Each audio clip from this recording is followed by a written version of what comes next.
Ini soalan agak panas lah bila ditanya. Mungkin ada yang tersentuh. Saya ada meninjau beberapa kawasan kedai-kedai PBT yang ditawarkan harga yang murah. Saya sendiri nak menyewa tu. Katanya dah ada owner.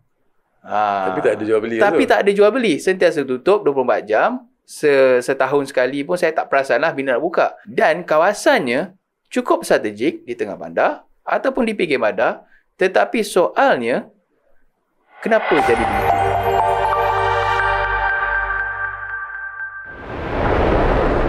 Baik, kembali kita dalam 86,000 podcast semua tentang Keluang. Dan kali ini, segmen ketiga. Pastinya kita akan membicarakan soalan-soalan yang panas dan pedas. Jadi kita nak tahu fakta dan juga solusinya. Apakah masalah yang berlaku ataupun isu yang berlaku di dalam Keluang. Jadi kita nak buka lah ruangan panas ni, Datuk. Tapi panas tak apa, jangan pedas. Dia pedas-pedas. Nanti pandai-pandai. Minum air. Baik. Tok, kita nak cakap pasal keusahawanan ni. Dia tak lari dengan isu penjaja kecil.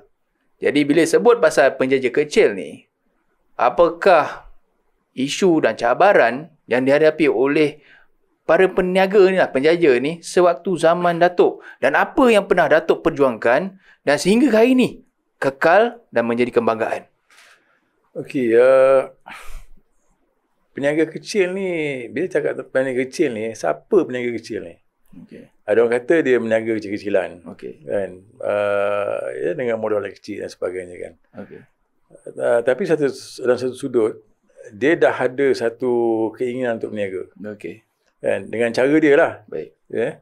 Sebab tu, peniaga-peniaga kecil ni, antara isu yang timbul ialah soal tempat. Baik. Sebab berniaga ni ada tiga. Satu modal, satu produk, satu lagi tempat. Baik. Tempat ni kalau kita bincang, dia termasuklah marketing dan sebagainya. Okay. Kan. Dia modal dia ada sebab dia boleh buat kuih. Okay. Dia boleh buat cendol dan sebagainya lah kan. Modal ada, produk ada. Tempat. Kan? Sebab bila dia produk ada, modal ada, tempat tak kena, tak jadi. Kan? Sebab tu antara yang saya rasa terkilan. Baik. Ini Jalan Penghulu Kasim. Penghulu Kasim. Siapa yang ingat zaman-zaman sebelum ni dululah kan, Jalan Penghulu Kasim tu, itu antara identiti kampung Melayu. Ya. Orang meniaga bawah pokok tu kan. Betul. Saya masa tu saya cadangkan supaya dia meniaga stol masing-masing, kita seragamkan. Okey. Sebab masa saya di Bekas Menteri Pengurusahaan, okey, masa tu pihak berkuasa tempatan di Subang, okay, dia buat stol-stol ni.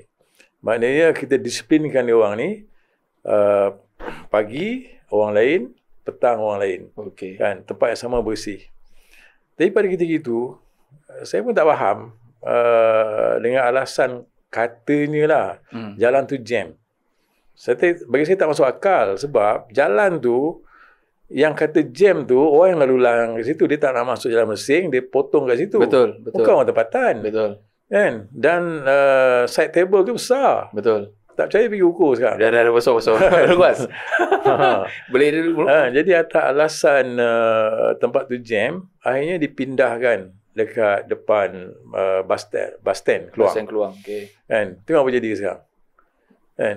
Market dia dekat tepi jalan Penghulu Kasim. Tapi dia dipindahkan ke tempat yang salah, yang tempat orang nak lalu susah. Dan tempat tu kononnya dia akan ramai lagi boleh berniaga. Okay. Tapi soalnya, kalau orang tak datang, tak ada orang nak beli, berniaga tak jalan. Cuba tengok sekarang. Berapa orang yang boleh bertahan? Tak ramai. Sebab tempat tu tak sesuai. Dan dah lah gitu. Benda tu membazir. Dulu ngadap sana, sekarang dah ngadap sini. Saya tak nak sebut berapa jumlah. Kan? Tapi dia dah selesaikan lah. Dia dah selesaikan. Jumlah kos nak buat sekian banyak. Lepas tu orang tak boleh niaga. Lepas tu dia tukar pula ngadap ke sini. Kos lagi. Dan sampai sekarang kesan dia orang tak boleh niaga. Aduh. Sebab itu bukan tempat yang betul. Sebab peniaga kecil ni dia tahu tempat yang yang orang, sebab dia meniaga sekejap je. Peniaga kecil ni dia bukan daripada pagi sampai petang. Okey. Kan kalau dia pukul 3 mungkin pukul 6 dah. Pukul 6 7 dia dah selesai. Ni peniaga kecil. Kan? Kemudian macam di jalan di Kampung Paya tu. Kabin kan. Container. Saya pun tak faham macam mana boleh buat kabin kat situ. Dan saya tak faham macam mana dia fikir nak letakkan sebab saya ingat tu gerai kabin tu memang kita minta pasal itu semua dengan peruntukan. Saya yang bagi peruntukan tu. Baik. Berapa juta tu? Setengah juta. Kan? Besar. Baru umur peruntukan selang berapa bulan dah nak siap. Dan tempat tu siapa datang tu sampai sekarang? Asalnya kat mana tu yang dicadangkan? Asalnya. Sepatutnya bincang lah tempat yang dulu kan itu sepatutnya konsep dia tu kabin ni untuk orang muda. Baik. Kan apa nama ni orang muda ni kan dia lain macam sikit dia punya betul. Vibe dia lain kan. Tapi bila tempat yang tak ada pelanggan seorang datang dia jadi macam tu. Dulu meriah tu tempat tu. Saya ingat ada satu gerai wak kentut, nasi lemak wak kentut. Dan sekarang ni dia macam jadi gajah putih lah, boleh kata begitu. Wak kentut sekejap sebab apa? Sebab market tak ada. Saya tanya owner. Kenapa tutup? Tak ada orang datang. Jadi bila cabaran peniaga-peniaga kecil ni ialah platform tempat untuk dia berniaga. Lepas tu selalu saya bising apa nama ni pihak yang tanggungjawab untuk sediakan gerai-gerai untuk orang muda ni, untuk orang peniaga kecil ni kan. Baik. Sediakanlah tempat yang ada market. Okey. Kan? Contoh macam dekat Jalan Hospital. Okey. Yang macam R&R kan. Agak satu hari berorang pergi sana. Tak aman tu. Kan? Berapa banyak modal kita keluar? Besar. Kan? Sebab tempat tak sesuai, bukan market. Kan? Jadi kesian orang berniaga. Dia dah lah bermodal, menanggung kerugian lagi. Menanggung kerugian. Bila Datuk sebut pasal Jalan Penghulu Kasim, saya antara peniaga yang pernah berniaga di situ, tetapi bukan di belah yang Datuk cakapkan itu, tapi di belah sini. Saya pernah berniaga sosis kukus waktu tu. Okay. Waktu tu saya lihat keadaan apa yang Datuk cakap tu, kata jam lah. Bagi saya sendiri, peniaga waktu tu, saya nampak tak jam. Dan benda tu kata sangat mudah apabila orang lalu tepi jalan dan kemudian turun beli dan kemudian beredar. Jadi bila dah tak adanya gerai tu, kadang-kadang ada peniaga yang dulu ada jual hidangan yang sedap dan sekarang dia dah tutup. Saya pun tak tahu dia pergi mana sekarang. Dia terpaksa cari tempat yang lain lah. Kan? Jadi maknanya kejam tu ni. Kejam. Tapi yang saya paling terkilan ialah dia menghilangkan identiti kampung Melayu. Okay. Bagi saya itu identiti kampung Melayu. Baik tu. Sebut pasal penjaja lagi, kita tak beralih lagi pada konteks ini. Saya difahamkan satu ketika dahulu ada usaha untuk memindahkan Bazar Ramadan ke tempat yang lain. Sebelum ni berada di Jalan Pesaran yang sekarang ni lah. Saya tak nak sebut. Tetapi waktu tu saya pernah mendengar cerita ini dia akan bakal dipindahkan ke tempat lain. Boleh tak Datuk ceritakan apa yang sedang berlaku ni? Ini cerita yang sama lah ni. Masa tu saya jadi pegawai khas Datuk Khalid, Menteri Pembangunan Koperasi. Baik. Bazar Ramadan kat bandar tu, alasan dia peniaga-peniaga Cina kat bandar tak setuju. Dan maka laporan itu dibawa dan kerajaan putuskan dipindahkan dekat Tasik Keluang. Dataran Tasik. Okey. Kan? Masa tu peniaga-peniaga ni sebahagian, saya masih ketua muda lah. Okey. Darah tengah panas. Dan saya ni memang fighter. Kan? Jadi akhirnya saya kata tak boleh ni. Sebab orang komplain kalau dekat Dataran Tasik, siapa nak datang? Betul. Semata-mata nak beli kuih di situ. Betul. Kan? Sebab orang pergi Bazar Ramadan ni, dia bukan hanya beli kuih. Kan? Dia singgah kedai sana, sini, jalan-jalan dan sebagainya kan. Jadi akhirnya masa tu sebahagian besar peniaga jumpa saya. Dan saya masa tu saya tulis surat kepada Menteri Besar, bekas Menteri Besar, Datuk Ghani Osman. Okay. Saya tulis surat tu. Masa tu saya Putrajaya. Surat saya pertama ditolak. Okay. Dan saya masa tu atas izin daripada arwah Datuk Ghaffar masa tu. Okay. Bagi saya nak fight on behalf penjaja kecil ni. Okay. Saya nak pertahankan supaya dia dapat berniaga juga di pesanan Haji Hassan kat bandar. Okay. Jadi tulis surat tolak. Kemudian dia masa tu pakai fax je. Oh, pakai fax? Pakai fax. Tulis kat pejabat dekat kat office lah, kat office masa tu. Pakai fax je. tolak. Jadi atas izin ketua bahagian, kalau you nak fight, you fight lah. Atas nama founder, jangan libatkan UMNO bahagian. Masa tu. Baik. Saya pun kawan-kawan termasuklah timbalan sekarang, Zainal. Okay. Kita pun terus tanpa kebenaran ni kita pasang semua kemah. Pasang dulu. Ui. Sepanjang penuh tu. Pasang dan sebagainya. Akhirnya rayuan kedua tolak. Masih ditolak. Saya ingat lagi. Kali ketiga, Mesyuarat Exco kerajaan masa tu tetap tolak juga. Dan keputusannya minta salah seorang exco usaha masa tu, Datuk Sama Arifin, diminta untuk menghubungi saya supaya surrender. Jangan teruskan. Saya ni bila bab berjuang ni, saya pantang ditekan. Saya pantang dicabar. Saya kata no way. Saya tetap akan lawan. Dan saya minta dapat jumpa nak jumpa MB masa tu. Okey. Akhirnya dapat jumpa di KL. Lepas 5 hari puasa masa tu kan. Okey. Kali pertama jumpa kena marah. Kan? Kena cuci lah. Kena marah. Kan? Apa ni? Awak menentang keputusan kerajaan macam-macam lah kan. Okay. Cool lah kan. Akhirnya dalam lebih kurang 30 minit perbincangan tu, dan akhirnya saya dapat yakinkan Menteri Besar pada kita gitu yang bahawa inilah peluang orang Melayu nak berniaga kat bandar. Okay. Dan saya bagi jaminan bahawa peniaga-peniaga Cina kat bandar ni tak marah pun. Kan? Sebab dia dapat limpahan. Lagi ramai orang pergi bandar, lagi ramai ni orang nak beli kasut. Dekat kedai kasut. Betul. Nak beli kain, kedai kain. Betul. Yang dekat pasar Ramadan ni, kau nak beli makan, kau nak beli baju kurung, nak beli songkok. Itu je. Kan? Yang lain semua dekat kedai. Tak ada ke mana. Kan? Akhirnya barulah MB dapat laporan. Memang peniaga-peniaga semua tak marah. Dan akhirnya sebab saya bila buat sesuatu ni, dia ada fakta. Bukan simply kata macam tu je lah. Dan pada ketika itu akhirnya kita berjaya pertahankan peniaga-peniaga kecil. Sebab tu dia orang sampai sekarang masih ingat lagi lah. Ingat lagi. Hikmat bakti. Mungkin Hikmat bakti lah. Bak kata Fat tadi kan. Mesti ada keberanian. Tapi berani jangan tak tahu pasal lah. Sebab saya tahu. Sebab di belakang saya ni sekarang 60 peniaga kecil. Memang fight untuk tu. Ya, yang nakkan ni dan pada ketika itu Bazar Ramadan keluar ni antara yang popular tau. Betul. Daripada kota tinggi datang keluar, betul. Nak tengok kemeriahan. Kan? Datuk, waktu tu ada tak masa pasang kemah tu ada FRU ke turun ke, ada tak? Polis jaga ke? Masa selepas kerajaan negeri buat keputusan kali yang ketiga masa itu, hari Rabu, hari Khamis diarahkan. Saya dapat call daripada pihak keselamatan. So surrender. Kalau tidak, saya akan ditahan. Walaupun di mana saja berada. Saya kata okey. Saya akan cuba lagi runding dan sebagainya lah kan masa tu. Masih nak runding lagi. Masih runding lagi. Kita alang-alang berjuang tu biar berjaya. Alang-alang menyelup kasam biar sampai ke Pangkalengan. Terbukti berjaya. Alhamdulillah sampai ke hari ni, itulah orang kata salah satu tempat masa tu FRU dah sampai. Dah nak sampai? Dah sampai masa tu? Dah ada.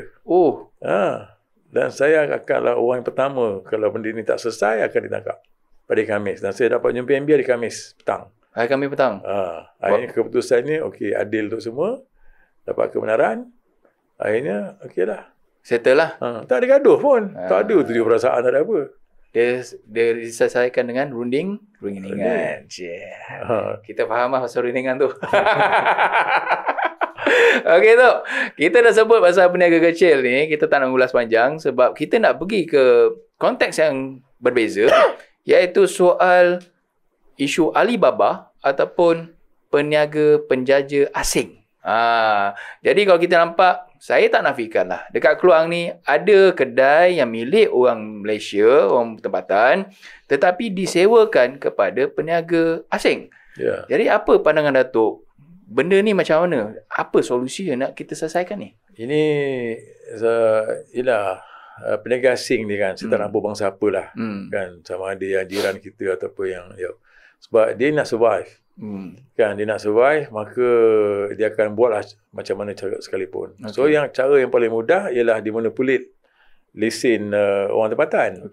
Orang tempatan yang mungkin dia dah banyak outlet, dia bagilah tu kan. Tapi ini satu perkara yang saya ingat yang di pihak pihak berkuasa lah. Kan, saya tak nak sebut jabatan apa. Okey. Kan, sepatutnya dia kena tengok ni semua supaya kalau lesen tu, tapi dia ni pandai. Kadang-kadang dia bila kuasa datang, Time rush. saya bekerja je. Ah, Kan? Jadi kena ada satu kaedah yang lebih untuk, licik lah. lebih licik supaya mereka ni tidak menguasai. Sebab saya nampak dia menguasai sebahagian daripada tempat-tempat strategi juga dia ni. Betul. Kan? Kan? Sampai ke tahap orang tempatan pun nak niaga terpaksa minta izin lah dengan yang ni saya boleh sahkan Datuk, sebab saya sendiri yang perlu berjumpa dengan owner kedai tu untuk menyewa tapak di kawasan kedai dia, perniagaan dia. Dan owner tu dia bukan orang Melayu ke India ke Cina, bukan. Dia orang asing. Jadi saya rasa macam saya dijajah oleh bangsa asing ke ataupun bangsa sendiri. Jadi Datuk, macam mana kalau andailah katalah satu hari nanti bila adanya peluang-peluang perniagaan untuk khusus orang-orang tempatan, tetapi disebabkan ada elemen Alibaba ini, dia menghakis peluang tersebut. Apa pandangan tu? Kena ambil tindakan. Okey. Sebab itulah bila nak bagi lesen, Okey. orang berniaga ni ialah kita kena didik juga usahawan kita. Berniaga kecil ni terutama sekali kan. Kenapa perlu lesen? Sebab lesen ni boleh kawal dia. Baik. Maknanya kalau dia nak bagi makanan, mungkin dia kena pakai apron dan sebagainya kan. Itu ni nak mendidik dia kan. Jadi yang pihak yang mengeluarkan lesen ini mesti tengok betul-betul lah. Dan kalau berlaku apa-apa, jangan biarkan. Okey. Maknanya kita kena ambil tindakan terus. Sebab kalau tidak, dia mengkayakan orang lain daripada kita sendiri. Daripada orang di tanah ni sendiri. Sebab kita berusaha susah payah kan. Tapi tiba-tiba satu lagi ialah sikap kita juga. Kadang-kadang mengambil mudah. Sebahagian saya tak kata semua sebahagian daripada orang kita ni ambil mudah. Kan? Yalah, kita cakap tentang bangsa. Yes. Kan? Tapi sebenarnya tindakan kita tu, saya tak nak kata merosakkan bangsa, tapi tak membantu bangsa kita sendiri. Lebih selamat.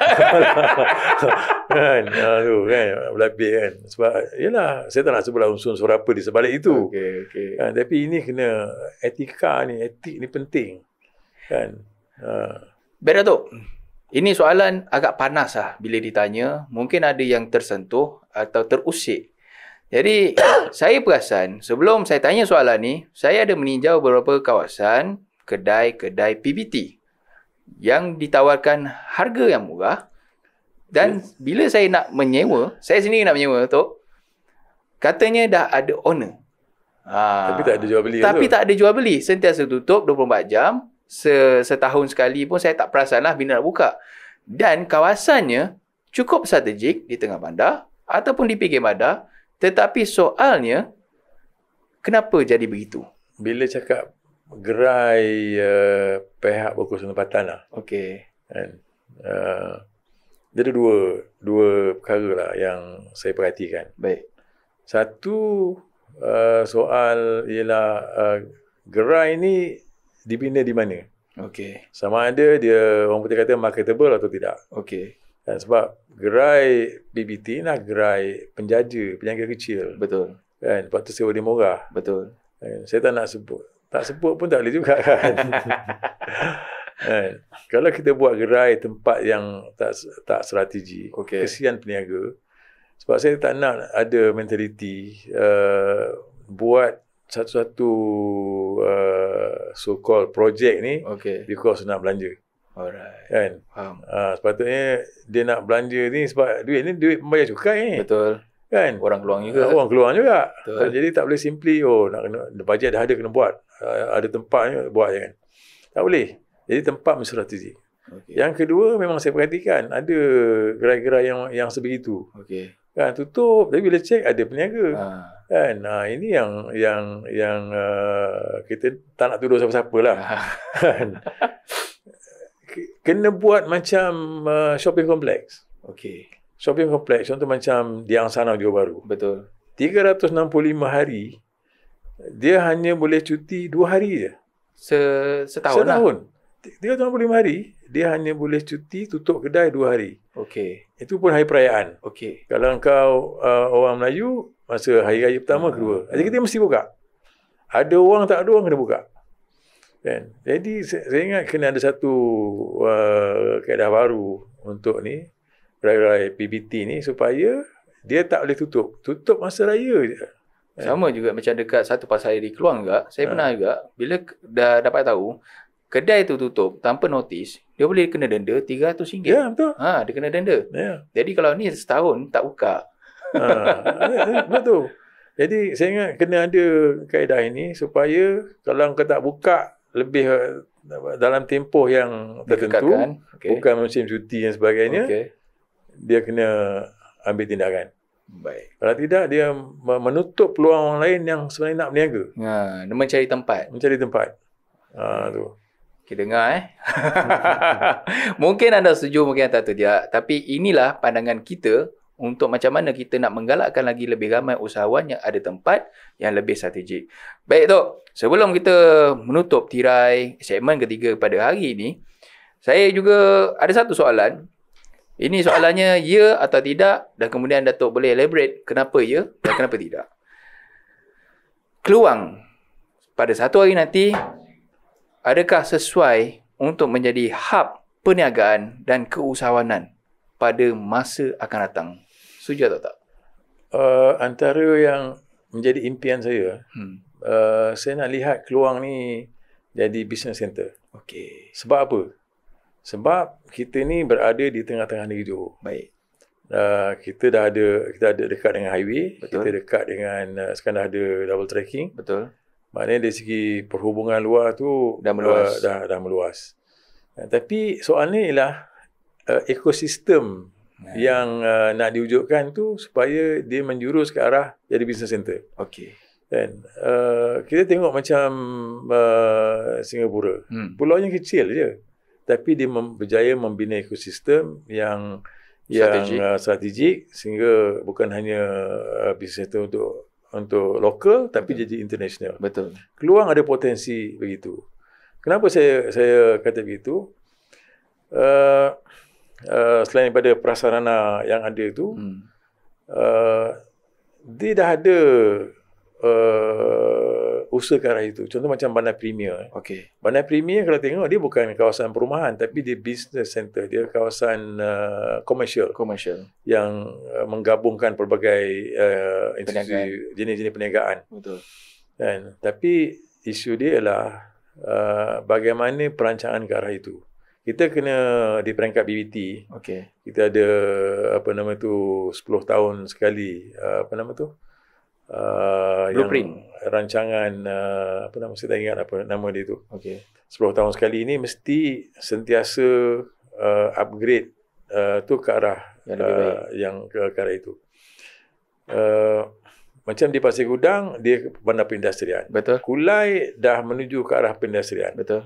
So Keluang kalau nak juga ke arah perindustrian mungkin boleh sebab kita memang dah ada. Tapi saya ingat kita kena venture on bisnes ni. Jadi pihak berkuasa tempatan yang merancang kawasan pembangunan di Keluang ini mesti ada inisiatif, mesti ada pengetahuan untuk ke arah itu. So kita akan berbeza daripada tempat lain. Kalau tidak, Keluang akan mati. Dan mungkin dia boleh libatkan pihak swasta. Setuju? Memang kena kerjasama dengan pihak swasta kan ke arah itu. Dan buktinya sekarang ada pihak swasta maju yang cuba perkenalkan Bandar Premier ni memang bandar yang berasaskan kepada komersial. Baik. Itu. Tapi itulah ekosistem tu penting. Itu fundamental lah, asas dia dulu. Maknanya kalau tengok Bandar Premier, dia ada gabungkan contohnya untuk institusi pendidikan, sukan, kemudian perniagaan, ada jabatan kerajaan. Dan ada perumahan tak? Ada perumahan baru dia perumahan tapi dalam konteks apartmen maknanya komersial lah. Bukannya perumahan biasa. Okey. Ini kalau jadi ni dia akan jadi pemangkin. Sebab pihak pengusaha tempatan, dia kena tengok bukan semata-mata, sebab yang saya bimbang ialah pembangunan yang dipacu oleh pemaju ataupun syarikat yang hanya nak dapat keuntungan dia. Dia tak mengambil kira dia, so kena educate maju ni supaya dia nak majukan satu kawasan ni mesti ke arah yang kita tentukan tu. Tapi kena betul-betul lah kita punya perancangan tu. Kan rancangan tempatan daerah, saya ingat. Rancangan tempatan daerah. Rancang RTD, rancangan tempatan daerah. Yang mana itu pihak BBT yang jadi bila nak bina rancangan tempatan daerah ni mestilah ada engagement dengan pihak swasta, dengan pemimpin-pemimpin tempatan. Bukan saya je, ramai lagi. Kan bekas-bekas yang ada pengalaman kan. Jadi barulah benda tu berkolaborasi dan kita kena pandu ke arah itu. Baik. Tok, sebelum kita menutup tirai kita pada kali ini, apakah tips ataupun nasihat Datuk kepada bakal-bakal usahawan ataupun usahawan yang sedang meningkat naik dan sedang beroperasi pada hari ini di Keluang? Silakan, Tok. Okey, bila cakap tentang usahawan, dia ada 3 elemen yang penting.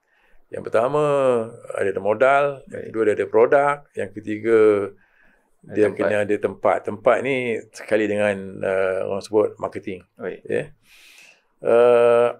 Modal, antara kelemahan kita ni antaranya ialah kita akan start dengan modal ataupun mentaliti yang saya katakan tadi, tak nak berhutang dan sebagainya.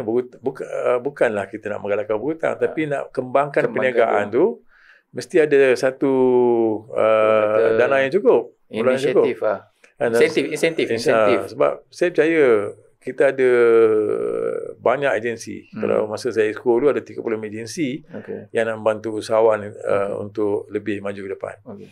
Kemudian marketing ni sekarang dah jauh ke depan yang tak pernah kita fikir. Betul. Macam bisnes online kan. Betul. Ini dah memang menjadi trend anak muda hari ni. Baik. Daripada mana, ini dah jadi borderless. Mana-mana barang boleh sampai, boleh kita dapatkan.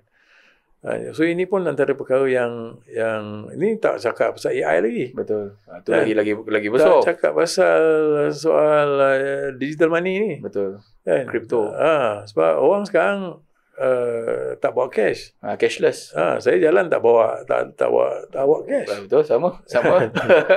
semua digital. Betul. Jadi ini semua pun kita kena faham supaya bukan soal tempat, tapi kita nak sustain bisnes kita tu dengan memahami market yang baru, termasuklah juga networking kita. Baik. Business macam juga politik. Business is about networking. Betul. Kan? Sebab tu kadang-kadang daripada kita berbual-bual, come out dengan business. Betul. Tapi apa yang paling penting sekali ialah nak jadi usahawan, dia kena ada satu keyakinan dalam diri, ada satu keberanian, dan ramai orang yang jauh berjaya dia pernah jatuh. Betul. Jadi dia kena berani untuk berdepan dengan apa pun cabaran. Jack Ma pernah jatuh.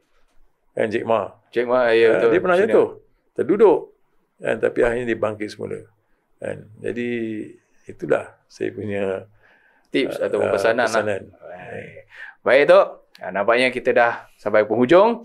Dan terima kasih kepada semua penonton dan juga followers kita. Dan jangan lupa untuk like, share dan komen apa sahaja yang korang rasa macam nak sampaikan melalui podcast ini. InsyaAllah kita akan ambil poin-poin tersebut dan akan kita bincangkan dalam podcast yang akan datang, episod yang ketiga.